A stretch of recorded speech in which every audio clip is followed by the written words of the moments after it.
В современном мире наряду с глобализацией очень быстро развиваются информационные технологии. Наряду с традиционными СМИ в интернет-пространстве появились различные социальные сети, где публикуется всякого рода информация. С одной стороны, это хорошо для граждан, ведь у них появилась возможность получать материалы из новых источников. Однако все чаще через соцсети блогеры и обычные пользователи распространяют недостоверную информацию.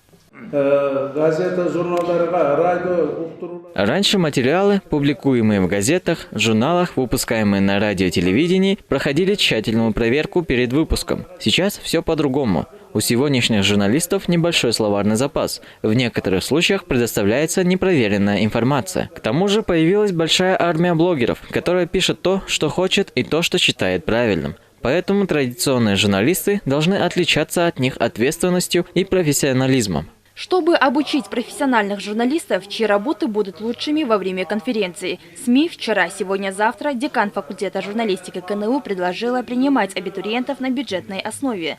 По ее словам, многие талантливые ребята не могут получить образование из-за нехватки финансов. В Кыргызстане в 11 высших учебных заведениях есть факультет журналистики. Большинство из них обучает студентов на контрактной основе.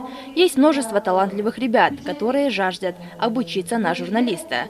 Но родителям трудно оплачивать контракт в размере 35 тысяч сомов. Рекомендуем открыть в этих 11 университетах факультет на бюджетной основе. На мероприятии собравшиеся известные журналисты, филологи высказали свое мнение по поводу нового закона о СМИ, а именно то, что блогерам, возможно, присвоят статус средства массовой информации. Я думаю, что мы должны смотреть на эту норму двояко, потому что нам нужно отделить блогеров и ютуберов от профессиональных журналистов, так как по сравнению с журналистами их положение, культура и ответственность иные. В этой связи сначала надо внимательно изучить законопроект. На полях конференции презентовали книгу под названием «Устная история советской кыргызской журналистики», инициатором написания которой является заслуженный деятель образования Бакыт Орунбеков. История советской кыргызской журналистики изложена в этой книге на основе взглядов более 40 наших журналистов. По словам автора, отличие сборника заключается в индивидуальности и субъективности информации. Альбина Ибекова, Руслан Бароненко, ЛТР, Бишкек.